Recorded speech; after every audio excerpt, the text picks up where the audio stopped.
하루의 시작을 하게 됩니다. 오늘 볼 말씀은 사도행전 17장 10절로 14절 말씀 함께 보도록 하겠습니다. 밤에 형제들이 곧 바울과 실라를 베레아로 보내니 그들이 이르러 유대인의 회당에 들어가니라. 베레아에 있는 사람들은 데살로니가에 있는 사람들보다 더 너그러워서 간절한 마음으로 말씀을 받고 이것이 그러한가 하여 날마다 성경을 상고하므로 그 중에 믿는 사람이 많고 또 헬라의 기부인과 남자가 적지 아니하나 데살로니가에 있는 유대인들은 바울이 하나님의 말씀을 베레아에서도 전한 줄 알고 거기도 가서 무리를 움직여 소동하게 하거늘 형제들이 곧 바울을 내보내어 바다까지 가게 하되 실라와 디모데는 아직 거기 머물더라. 복음을 잘 듣는 지역이 있습니다. 그러나 복음을 잘 듣지 않고 거부하거나 또 지역 사람들로 하여금 핍박하는 지역이 있습니다. 예를 들어서 제가 전도를 나가도요. 이제 전 천안 지역이니까 가까운데 이제 요양병원 앞에 자그마한 그 공터가 있습니다. 근데 저는 그 지역 정도를 나가게 되거든요. 제가 이제 오늘 같이 목요일 날 나갑니다.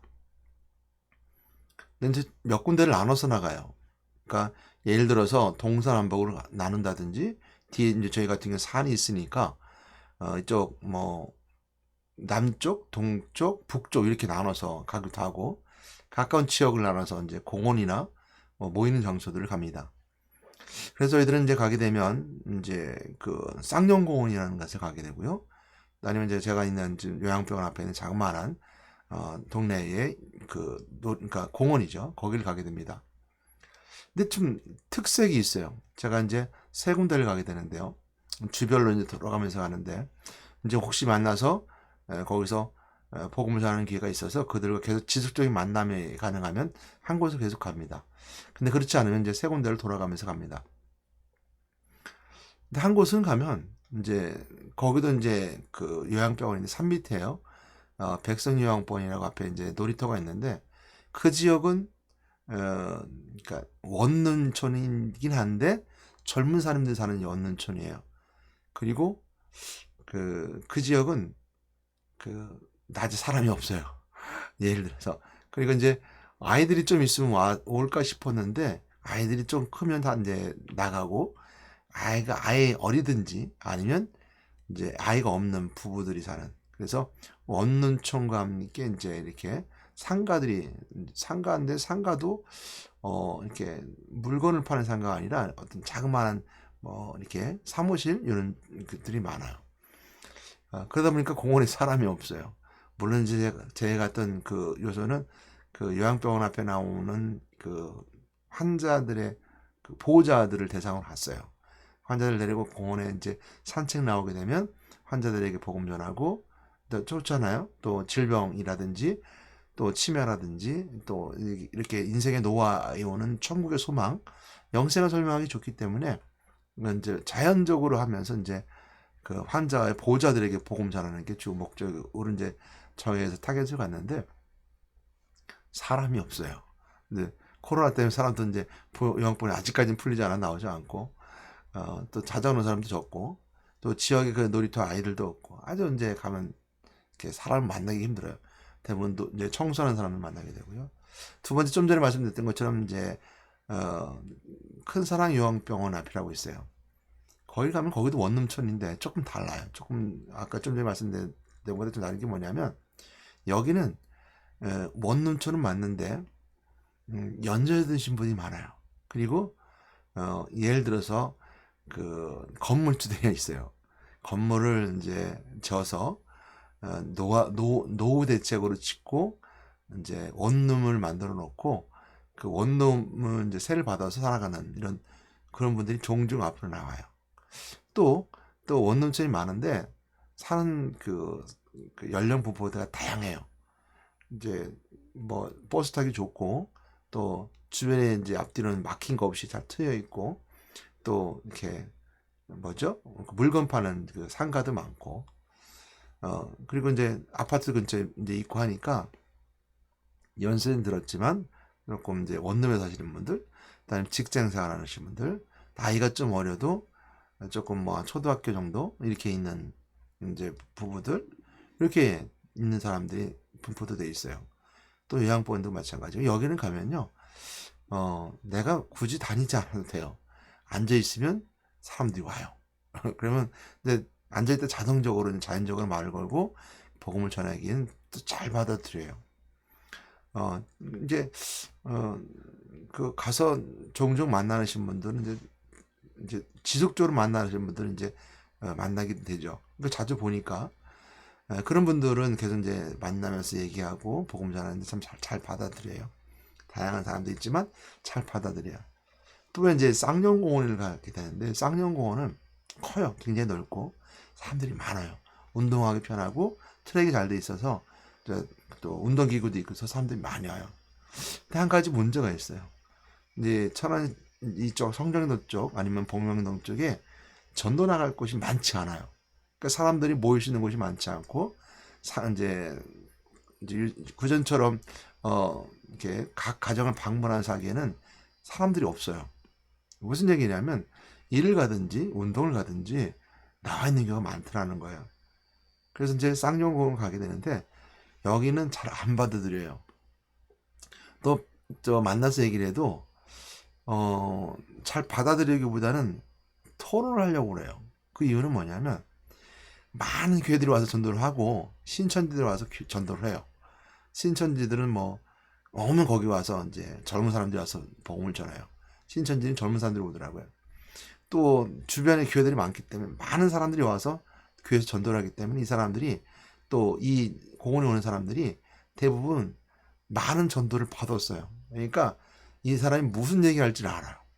그리고 이것이 본인들에게 귀찮은 걸 알아요. 그러니까 아예 처음부터 안 받으려고 그래요. 듣지도 않으려고 그래요. 혹 간혹 가다가 연세가 많으신 분이라든지 좀 신앙이 있으신 분들은 이렇게 들어주기도 하고, 왜 예수를 믿으면서 들어주기도 하고, 또 신앙이 이제 연세가 많으신 분들은 그냥 이렇게 소일거리처럼 들어주기도 합니다. 그러면서 뭐 줄 거 없나 이렇게. 그러니까 왜 교회별로 뭐 나누는 게 많잖아요. 뭐 우리처럼 저희 같은 이번에 이제 성시운동본부에서 천안시 성시운동본부에서 부처를 만들어서 이제 6월 10일 날 우리가 전도대회를 해서 큰 전도대회를 했었어요. 각 이제 한 40개 교회가 참여했는데 이제 그렇게 이제 만들어서 나눠준 게 있잖아요. 또 물티슈도 있고 먹을 것도 있고 어떤 분들은 뭐 건빵을 막 몇 개를 갖다 놨더라고요. 근데 보니까 거기에 교회 이름 다 찍혀 있어요. 이제 다 이제 받아놓고서 또 이제 하는 거죠. 그러니까 이제 여기는 싸늘할 뿐만 아니라 또 이렇게 뭐 먹을 것이 없나 아니면 받을 것이 없냐라고 오히려 이렇게 하는 경우가 있어요. 그러니까 지역마다 이렇게 다 다르게 있습니다. 그러니까 복음을 잘 받아들인 지역이 있고 또 복음을 잘 받아들이지 않을 뿐만 아니라 거부하고 핍박하는 지역도 있습니다.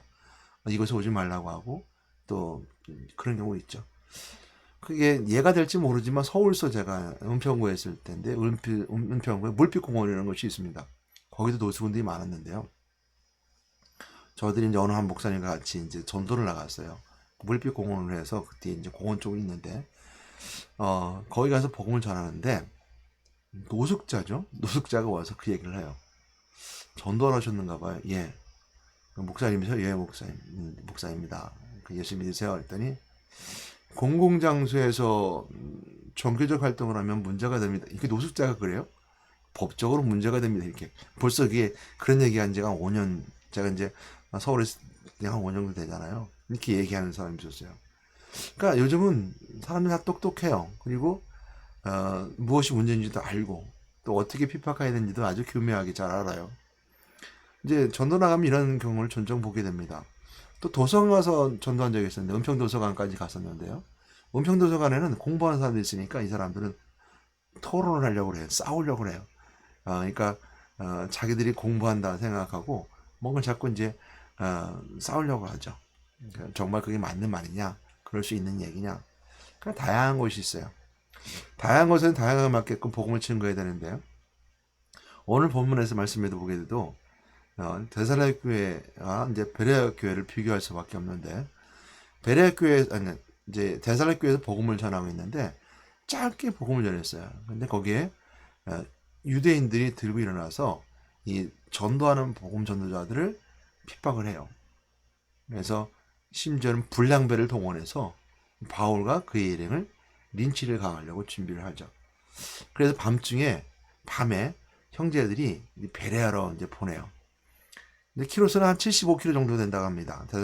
데살로니가 교회하고 또한 베레아 지역하고 데살로니가 지역은 75km 정도 된다니까 짧은 거리는 아니에요. 75km는 어느 정도 거리가 되는 거고 75km 정도가 되면 여기서 한 뭐 대전 정도 거리가 될 것 같으네요.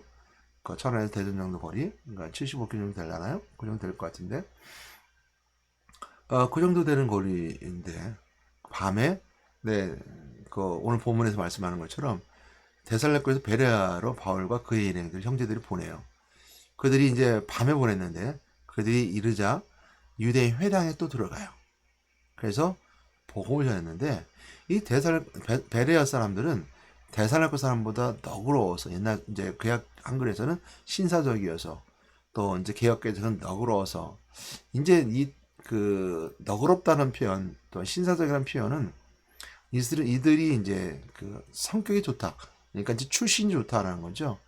그러니까 그 출신이 좋다는 것은 이 지역 사람들이 조금 뭔가 있어 보이고 품위가 있어 보인다 이런 뜻이겠죠.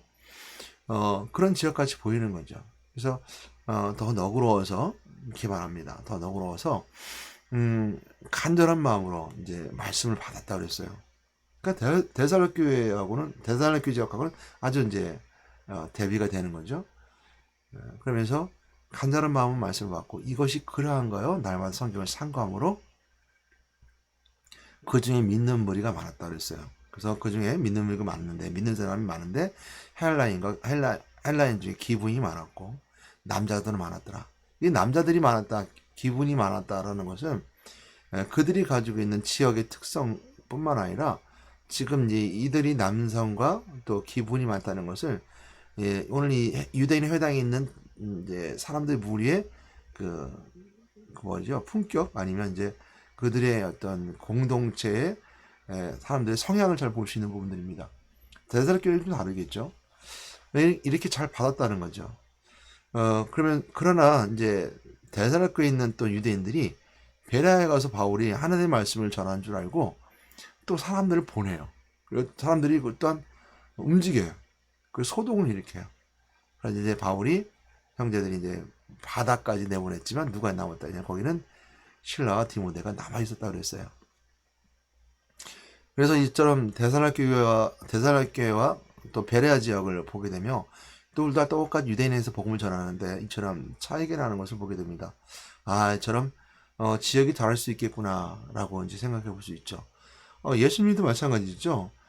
복음을 전하는 것에 있어서 고향에서는 인정을 이제 좋게 인정을 받지 못했습니다. 오립 인정에서는 예수님께서 고향에서는 이제 인정받지 못한 것에 대해서 설명해 주는 것처럼 그런 지역이 있죠. 직접 기적이 일어나고 예수님이 직접 말씀 전하시는데 불구하고 사람들이 저거 예수님 우리와 같이 생활하던 사람 아니야? 저 목수의 아들 아니야? 이렇게 사람들이 말하는 것처럼 복음을 받아들이지 않는 환경은 본인들이 가지고 있는 환경을 통해서 드러나게 됩니다. 그래서 예수님의 고향에서는 이제 인정을 받지 못했죠. 이제 환대를 받지 못했죠. 인정받지 못한 게 아니라 환대를 받지 못했죠. 천대받았습니다. 이처럼 우리가 복음 현장 가운데에서 복음이 들어와서 복음을 잘 받아들인 지역이 있는 반면에 복음을 거부하고 듣지 못하는 지역이 있습니다. 더 크게 보게 되면 우리가 북녘 땅과 한국 땅을 볼 수 있습니다.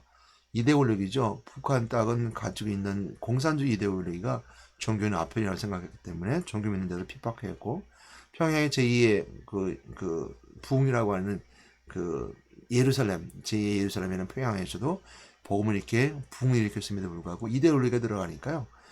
그들이 핍박하고 결국 이제 피난을 오게 될 수밖에 없었죠. 그럼 한국 땅에는 남쪽 땅이죠. 한국 땅이 아니라 남한 땅에는 복음을 잘 받아들였고 이처럼 그 복음을 받아들이는 무리가 하나님 사랑 가운데 이처럼 많은 것을 이루게 되는 한국 땅이 이렇게 발전하고 부흥하는 배경이 됐습니다. 그런데 이제 북녘 땅은 북한 땅은 그렇지 않았죠. 공산주의 이데올로기가 들어감을 통해서 오히려 이제 공산주의가 이제 종교화됐습니다. 그 당이라고 하는 공산당이 종교화돼 버려서 신격화 한 당의 최고 지도자를 신격화하게 되는 이런 과정을 거치는 것처럼 이렇게 이제 결과가 나온 것처럼 우리가 그 복음을 잘 받아들이는 지역이 있는 반면에 아직까지도 복음을 받아들이지 않지만 핍박하는 지역이 있다라는 것을 알게 됩니다. 근데 하나 놀라운 사실이 있어요. 뭐냐면 북녘 땅에 안에서도 북쪽 땅에 제가 뭐라고 표현할지 몰라서 그냥 북쪽 땅이라고 할게요. 북한이라고 할게요. 북한 땅에도 아직도 예수를 그리스도를 믿는 사람이 있다는 거. 지역 교회를 통해서 아직도 복음이 전해지고 있다는 거. 그리고 그 남아 있는 사람도 있었습니다. 그러니까 피난 오지만 그 북한의 공산주의 이데올리 속에서도 남아 있던 사람도 있었고 간증을 통해 보게 되면 부모가 자식을 통해 성경책이 이렇게 후손들에게 물려받게 되고 후손들이 그 성경책을 보면서 신앙을 잘하게 되고 그리고 어렸을 때 배웠던 어머니 입술로 전해진 찬송을 통해서 하나님께 영광 돌리는 것들을 우리가 탈북한 분들이나 아니면 이제 조선족이나 이런 분들 통해서 우리가 복음이 아직도 살아있고 그 안에서 핍박하고 있고 핍박당하고 있고 걸리면 안 되지만 죽음의 위기에 있지만 그래도 예수를 그리스도 믿는 사람도 있다는 거. 우리가 이제 결과적으로 보게 되고 현실적으로 보게 되죠. 이런 것처럼 데살로 교회하고 베레아 교회죠. 베레아 교회하고 비교해 보게 됐을 때 베레아 사람들은 너그러워서 간절한 마음으로 말씀을 받았다고 그랬어요. 잘 받았어요. 그리고 이것이 그러한 거 날마다 성격을 상고했다고 그랬어요. 그만큼 지식을 채워지고 삶을 변화되는 은혜도 있었어요. 그러나 데살로 교회는 막 핍박했습니다. 그러나 이 앞장에 보게 되면 17장 이 앞절에 보게 되면요. 데살로 교회에도 복음을 전했을 때 믿는 사람도 있었어요. 믿는 사람도 있었는데 똑같이 이제 유대인 회당에 복음을 전했을 때 누가 문제가 됐냐면 유대인들이 문제가 됐던 거예요. 유대인들이 예수가 그리스도라는 소리를 듣고 예수를 죽이고자 작정하고 불량배를 동원해서 예수를 핍박했던 거죠. 근데 예수를 믿는 사람들이 있었는데 이 믿는 사람들이 그 사랑의 수고, 인내를 통해서 그 데살로 교회에서도 복음이 유지가 돼요. 나중에 데살로 교회 전서를 보게 되면 물론 이제 데살로 교회 전후수가 있어서 전과 후회를 통해서 바울이 데살로 교회 교인들에게 크게 감복해요. 굉장히 기뻐요. 왜냐하면 사도 바울이 며칠 못 있었잖아요. 데살로 교회 며칠 못 있었고 베레아 사람들처럼 간절한 마음으로 이렇게 말씀 받을 정도로 아주 쑥쑥쑥 말씀이 들어가는 사람들이 아니라 주변에 유대인이라고 하는 또 핍박하는 유대인들이 있었고 예수 믿는 자지만 환경이 주어지지 않았잖아요. 더 너그러운 데살로 사람들 아니었었고 조금 마음이 강팍한 자갈밭 같은 그런 마음이었을 거라고 생각했는데 그 복음의 씨앗이 뿌리 내려져서 가시덤불 같은 곳에 있을 것 같았는데 아니 그곳에 복음이 씨앗이 내려져서 자랐단 말이에요. 그리고 그걸 인내해요. 핍박 가운데서도 심지어 죽음이기까지 갔음에도 불구하고 참고 인내하면서 복음을 지켜내요. 그러니까 바울은 정말 그게 감동했었던 거예요. 그래서 데살로 교회는 바울이 디모데를 보내서 데살로 교회 보내요. 그리고 그 소식을 듣고 너무 기뻐해요. 그처럼 데살로 교회에도 마찬가지로 베레아 사람들은 너그러워서 나왔지만 데살로 사람들은 너그러워서 왔지만 데살로 교회는 복음 받을 수 없는 지역이었지만 거기서도 복음이 씨앗을 떼겠다는 거예요. 그러니까 지역과 환경에는 그렇게 중요하지 않아요. 있을 수 있어요. 그러나 복음의 씨앗이 생명이기 때문에 중요한 겁니다. 그 복음의 씨앗은 뭐죠? 예수가 그리스도를 증거했던 사도 바울의 복음 증거입니다. 그것이 생명이기 때문에 그래요. 하나님 만나는 거, 어떤 환경 속에 있어도 어떤 핍박이 있어도 하나님 만나는 것이 오직이 되니까 만날 수 있는 거예요. 둘, 셋이 없어요. 넷, 다섯도 없고 0.1도 없어요. 오직 하나예요. 오직 그리스도. 그러니까 그리스도 하나님 만나는 거예요. 그러니까 하나님 만나는 게 오직 그리스도잖아요. 오직 그밖에 없는 거예요. 그러니까 하나님께서 어떤 은혜 주셨어요? 그 독생자 그리스도를 통해서 예수가 십자가에 못 박혀 죽고 십자가의 길 걸어가심을 통해서 우리 육체의 모든 것을 다 담당하시고 그 길 가심을 통해서 그 죄를 용서해 주셨어요. 친히 제사장이 되어주심을 통해서 내 죄를 용서해 주셨어요. 친히 제물이 되어주시고 어린 양 제물이 되어주심을 통해서 내 죄를 용서해 주셨어요. 그러니까 우리 하나님 만날 수 있는 거죠. 우리 이 땅에 살면서 우리가 그 용서받는 은혜 가운데 살아갑니다. 오늘 날마다 죄 가운데 있고 죄가 우리 주변에 있으며 핍박하는 자를 핍박 우리 곁에 있어서 우리 항상 예수 믿는 자로서 핍박당하고 어려움당하고 항상 넘어지며 쓰러질 수 있는 마귀의 유혹과 미혹이 항상 있는 세상 가운데서도 내가 오늘도 그리스도를 붙잡고 내가 혹시 죄 가운데 있으면 용서해 주시옵소서. 내가 알고 지는지 모르고 지는 데 있다면 다 용서해 주시옵소서.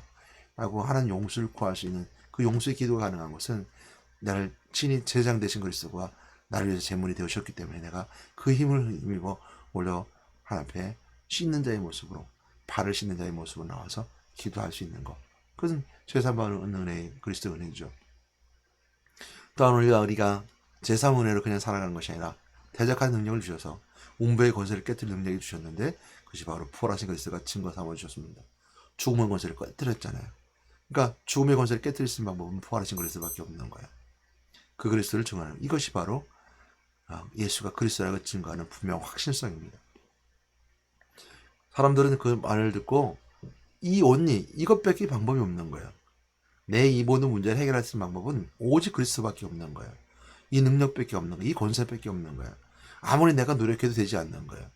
아무리 내가 열심히 해도 되지 않는 거예요. 종교는 아무리 해도 그 모든 문제를 해결할 수 없어요. 영적 문제를 해결할 수 없는 거예요. 다 그래 인식하고 살아가고 인정하고 살아가고 막에 그냥 그래 라고 그냥 인식하고 살아가고 인정하고 살아가는 거예요. 귀신 들림도 그냥 그래 넌 귀신 들렸어. 그렇게 살아가는 거예요. 쫓아내지 못하고 마귀 매혹을 깨뜨리지 못하고 사망권세 깨뜨리지 못하고 그냥 우울하고 절망 가운데 살아가는 거예요. 이것이 세상 사람들의 모습입니다. 거기 복음을 증거하면 그게 생명이기 때문에 지역하고는 상관이 없는 거예요. 그래서 나름 제가 쌍용공원에 갔을 때도 복음 전하는 기회가 있었습니다. 또 만날 또 하는 붙여주시더라고요. 또한 큰 사람 영향뼈가 있는 그 놀이터에는 가만히 앉으셔도 그냥 오게 돼 있어요. 앉아있으면 와요. 그냥 가만히 앉아서 이렇게 보고 있으면 와요. 그러면 아주 쉽게 복음을 전했어요. 왜냐면 거기 쉼터인데 내가 잘 잡고 있으면 오게 돼 있더라고요. 또한 마찬가지로 그 백선유학교 앞에는 사람이 없는데 그러니까 지지난주죠. 만났는데 누굴 만났냐면 집사님 한 분을 만났는데 환경 미화하는 집사님을 만난 거예요. 그러니까 없을 것 같은데 복음을 들어주는 사람이 있어요. 그래서 지역 설명을 쭉 해줘요. 그러니까 그분이 이제 환경미화원인데 환경미화원에도 여러 종류가 있더라고요. 그러니까 쓰레기차로 뒤에 타는 환경미화원이 있고 이분 같이 시청 소속인데 소속이 돼 있어서 이제 주변에 이제 그 길을 청소하고 한 번씩 들어와서 이제 그 자기 섹터에 그쪽 놀이터가 있는 거예요. 그래서 이제 주변에 이렇게 딱 청소하고 가을에는 낙엽 치우고 이런 걸 하신 분이에요. 근데 오늘 교회 집사님이에요. 집사님인데 이제 복음 전하고 또 신앙을 좀 회복했으면 좋겠다 해서 이제 회복 얘기도 하고 이제 부모 신앙이더라고요. 그러니까 어머님이 믿어서 믿긴 믿는데 가끔 가는 거예요. 그러니까 뭐 어머니 오라고 하니까 이제 가끔 가는데 그런 분들에게 이제 복음 전할 수 있는 기회가 또 주어졌었어요. 이것처럼 어디든 어떤 곳이든 어떤 자리든 복음 전할 수 있는 기회가 있어요. 왜냐하면 내가 가지고 있는 그리스도가 생명이기 때문에 그래요. 이 씨앗은 죽지 않는 씨앗이고 생명의 씨앗이 되며 죽음의 권세를 깨뜨릴 수 있는 씨앗이기 때문에 그 씨앗이 그 지역을 바꾸는 거예요. 아무리 분력 땅에 예수 믿는 자를 핍박한다 하더라도 그 지하에서 그 씨앗을 품고 언제든지 그것을 가지고 살아가고자 하는 씨앗 품은 자, 그리스도의 복음을 품은 자들이 있다는 거예요. 그러므로 오늘 여러분들 마찬가지로 대학교에 베라교회를 비교해 봤을 때 우리는 베라교회 사람처럼 돼야 됩니다. 간절한 마음으로 말씀을 받아야 돼요. 그리고 이것이 그러한가요? 말씀을 깊이 상고하고 묵상해야 돼요. 그리고 바울이 따랐던 것처럼 행동으로 따라 옮겨져야 돼요. 그렇지 않다 하더라도 대살교회 교회처럼 그렇지 않다 하더라도 복음 씨앗이 그 사람들의 마음을 변화시킬 거예요. 오늘 대살교회와 베라교회를 비교해 왔습니다. 우리는 베라교회처럼 그런 마음 품고 신앙생활 해야 됩니다. 그런 마음 품고 말씀도 봐야 되고요. 그러나 대살교회 지역에 있다 하더라도 우리의 삶이 그래도 내 안에 그리스도의 생명을 가지고 삶을 변화시키고 지역을 변화시키며 또한 지역의 복음을 통해서 복음화되는 그 은혜의 시간에 여러분 쓰임받는 여러분 되시기를 주님의 말씀을 권면하며 축복합니다.